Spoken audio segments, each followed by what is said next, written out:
اگر آپ ایک الیکشن ہوتے ہیں اس میں آپ اکثریت بھی لے لیتے ہیں تو بھی جو بیٹھے ہیں جن کے پاس طاقت ہے جو بیلنس کرتے ہیں اس کو وہ تو apparently they are not willing to give up any share in the power.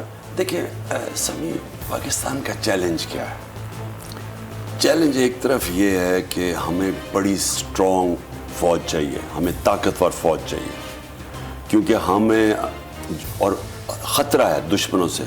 شروع میں تو شاید اتنا خطرہ نہ ہو, شروع میں خیر جب پاکستان بنا تب تو ہندوستان سے خطرہ تھا, جنگیں بھی ہو گئی, لیکن جب سے ہمارے پاس جو ایٹامک ڈیٹرنٹ آیا, نیوکلیر ڈیٹرنٹ آیا, اس کے بعد احساس میں خطرہ کم ہے. لیکن یہ میں آپ کو بتا دوں کہ اگر اس ملک کی فوج مضبوط اور پروفیشنل اور تکڑی نہیں ہوتی تو آپ دیکھ لیں مسلمان دنیا میں کیا ہو رہا ہے. آپ شروع کر لینا یمن سے, Yemen, Libya, Syria, Somalia, Afghanistan, Iraq, ساری چن کے ایک ایک ملک, لیبنان, ان سے ہوا کیا؟ تو ہمیں تو یہ بڑی اللہ کی نعمت ہے کہ ہماری فوج تکڑی ہے. اب دوسرا یہ ہے کہ یہ جو بیلنس ہے کہ آپ کیسے ایک تکڑی فوج بھی ہو آپ کے پاس, لیکن آپ کے پاس ایک مضبوط حکومت بھی ہو, اور حکومت تب مضبوط ہوگی جب اتھارٹی اور ذمہ داری ایک ہی جگہ کے اوپر ہو. یہ نہیں ہو سکتا کہ آپ کی ذمہ داری آپ کی ہو لیکن آپ رول آف لا قائم کریں. اور دیکھیں سب سے بڑا چیلنج سبھی پاکستان میں رول آف لا ہے, قانون کی حکمرانی. جب تک آپ طاقتور کو قانون کے نیچے نہیں لے کے آتے کوئی دنیا میں معاشرہ ترقی نہیں کر سکتا.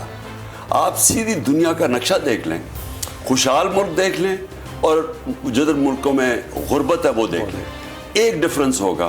خوشحال ملک میں رول آف لا ہوگا, وہاں سارے قانون کے نیچے ہوں گے, اور جو غریب ملک ہوں گے, جس طرح نائجیریا تیل کے ذخیرے بیٹھا ہوا ہے. میرے پاس نائجیرین ڈیفنس منسٹر جب میں پرائم منسٹر تھا مجھے ملنے آیا تو میں نے کہا کیوں ہے غربت؟ کہتا کرپشن ہے.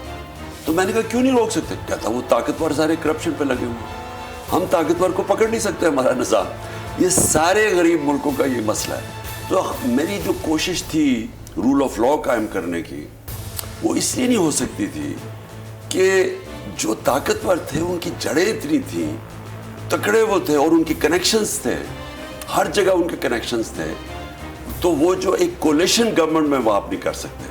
آپ کی باہری اکثریت ہو تو آپ کر سکتے ہیں کچھ, لیکن اگر آپ کی اکثریت نہیں ہے تو سارا وقت بلیک میل ہوتے ہیں. آپ یہ کہنا چاہ رہے ہیں کہ اگر آپ کے پاس اپنی اکثریت ہو تو وہ جو شخص نظر نہیں آ رہا پھر وہ آپ پر اس طرح وار نہیں کر سکتا جیسے اب وار ہوا اور ایک امپورٹڈ گورنمنٹ مسلط کر دی گئی. لیکن سبھی ملک آگے بڑھ ہی نہیں سکتا. میں آپ کو دیکھیں میں نے ساری دنیا دیکھی, میں نے برطانیہ کا سسٹم, کیونکہ میں یونیورسٹی بھی گیا, وہاں پہ کرکٹ کھیلتا تھا, میں اندر سے سارا سسٹم جانتا.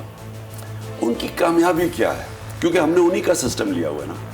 ان کی سب سے بڑی کامیابی رول آف لا ہے, قانون کی بالادستی, جو ہمارے نبی صلی اللہ علیہ وسلم نے سب سے پہلے مدینہ میں انسٹیٹیوٹ کیا تھا.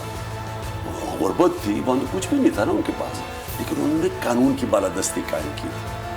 انہوں نے کہا تھا میری بیٹی بھی جرم کرے تو اس کو سزا ملے گی, کوئی قانون کے اوپر نہیں ہے.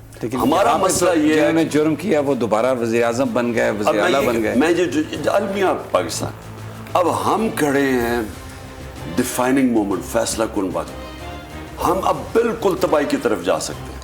میں کیوں اپنی قوم کو کہتا ہوں کہ اگر اب آپ نے فیصلہ نہ کیا اور نکلے نہ, جو میں نے ہر جلسے میں کہا, اور یہ جو میرا دھرنا مقصد اس کا کیا ہے, قوم کو یہ بتانے کے لیے کہ اب آپ تباہی کی طرف جا رہے ہیں.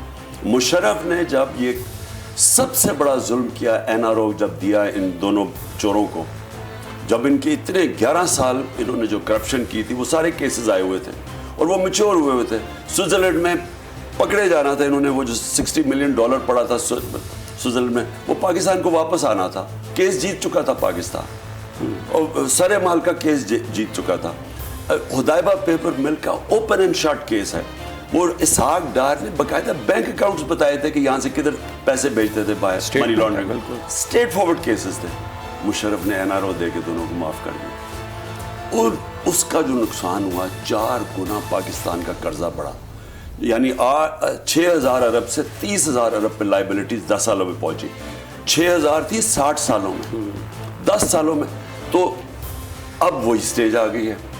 ان لوگوں نے جو 10 سالوں میں چوری کی, جو ان کے دور کے کیسز ہیں, سوائے شہباز شریف کے FIA کے سارے کیسز ان کے دور کے, وہ کیسز اب یہ سارے ختم کریں گے اپنے آگے. اور اتنا بڑا یہ ظلم ہو رہا ہے پاکستان میں آپ کو یقین دلاتا ہوں, ایک ملک کے اوپر ایٹم بم بھی بچے نا وہ بچ جاتا ہے, لیکن یہ جو اخلاقیات تباہ ہو رہی ہے پاکستان کی, جو نبی صلی اللہ علیہ وسلم نے کہا تھا کہ تمہارے سے پہلے بڑی قومیں تباہ ہوئی کیونکہ طاقتور کو آپ مجرم کو نہیں پکڑ سکتے. اچھا, اب سبسکرائب کریں اور بیل دبائیں تاکہ کوئی خبر رہ نہ جائے.